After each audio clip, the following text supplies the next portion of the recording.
සුබ දවසක් ඔයගොල්ලෝ හැමෝටම. ඉතින් මම අලුතෙන් අදත් ඔයගොල්ලන්ට වීඩියෝ එකක් අරගෙන ආවා. මොකද දවසකින් තමයි අරන් එන්න පුළුවන් වුණේ. වැඩත් එක්ක මට බැරි වුණා අරන් එන්න.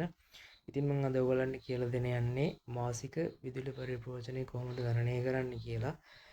මෙතන මම දාලා තියෙන අගයන් මම මේ උදාහරණයක් විදිහට තමයි අරගෙන තියෙන්නේ. එතකොට වර්තමාන දින ගණන් මේ ගණන් එක වෙනස් වෙනවා. එතකොට මම ඔයගොල්ලන්ට කියලා දෙන්නම් මාසික විදුලි පරිභෝජනය ඒකක 30 දක්වා වෙනකොට කොහොමද මේ ගණන් කරන්නේ අපි කියලා. එතකොට අපි උදාහරණයක් විදිහට ගමු. විදුලි පරිභෝජනය ඒකක 30ක් වෙනවා නම් කොහොමද අපි ගණන් කරන්නේ කියලා. එතකොට මේකදී අපි කරන්නේ බිඳුවත් 30ත් අතරදී එතකොට ඒකකක මිල වෙනවා 2.50ක්, ස්ථාවර ගාස්තු වෙනවා රුපියල් 30ක්. එතකොට මේකදී අපි කරන්නේ මුල් ඒකක සම්තිය සඳහා වෙන්නේ 2.50ව 30ක් වෙනවා. එතකොට 75යි.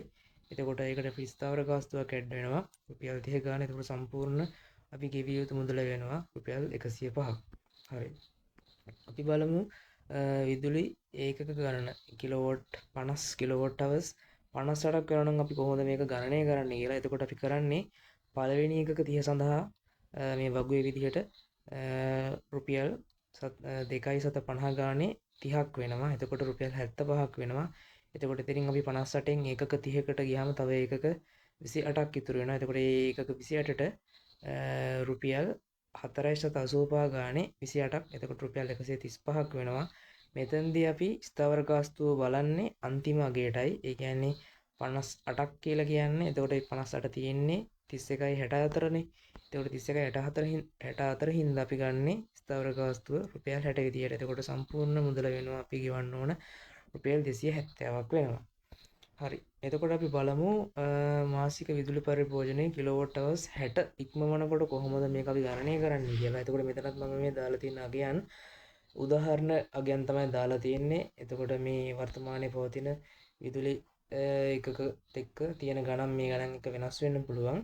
හරි. අපි බලමු විදුලි පරිභෝජනය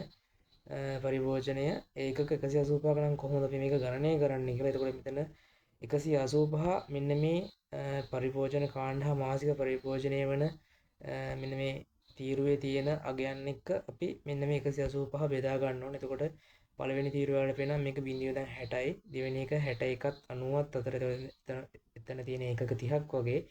එතකොට 91ත් 120ත් අතර තියෙන්නේ එතනත් ඒකක 30ක් තියෙන්නේ. එතකොට 121ත් 180ත් අතර ඒකක 60ක් තියෙනවා.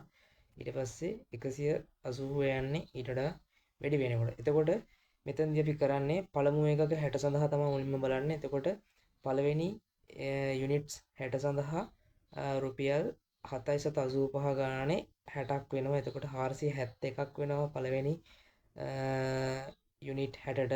ඊට පස්සේ එතනින් 185න් 60කට අපි හැදුවා. එතකොට ඉතිරි ගාන ගත්තාම තව යුනිට්ස් අපිට තියෙනවා. එතකොට යුනිට් 30යි මෙතන 60යි 60 120යි 125ක් තියෙනවා. එතකොට 125න් 30 පළවෙනි එතකොට 125න් මේ 30ට ගන්නකොට අපි කරන්නේ මෙතන 61ත් 90ත් අතර තියෙන ගාණ වෙන්නේ රුපියල් 10යි. එතකොට 10 වැඩි කරනවා 30න්. එතකොට 300ක් වෙනවා.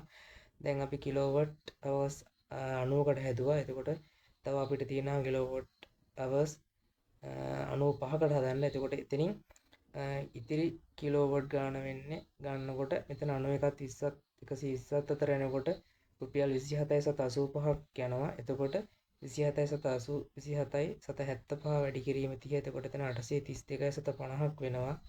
ඊට පස්සේ තව අපිට කිලෝවොට් හවර්ස් 65ක් තියෙනවා. ඒ 65න් 60කට ගන්නකොට මෙතන 32 වැඩි කිරීම 60. එතකොට 1920ක් වෙනවා. එතකොට අපිට තව කිලෝවොට් 5ක් ඉතුරුයි. එතකොට මේ 5 වෙන්නේ 180ට වැඩියෙන් යනවා නම් යන නිසා අපි එතකොට කරන්නේ අර 5 මෙන්න මේ 45න් වැඩි කරපුවාම 225ක් වෙනවා. එතකොට අපි මෙතන ස්ථාවර ගාස්තුව ගන්නේ අර අන්තිම එන ගානට අගයට. එතකොට 185ට වැඩි හින්දා 180ට වැඩි කියන්නේ 185ට වැඩි ගානනේ. එතකොට මෙතනදී අපි අරගන්නේ 540 තමයි ස්ථාවර ගාස්තුව ගන්න. එතකොට අපි ගෙවිය යුතු මුළු මුදල වෙනවා 4288.50ක් වෙනවා. ඉතින් යාළුවනේ මේ විදිහට තමයි මේ ගණනය කිරීම සිදු කරන්න. ඉතින් ඕගොල්ලන්ට මේකේ මොන හරි ගැටලුවක් තියෙනවා නම් කමෙන්ට් එකේ දාන්න මම පැහැදිලි කරන්නම්.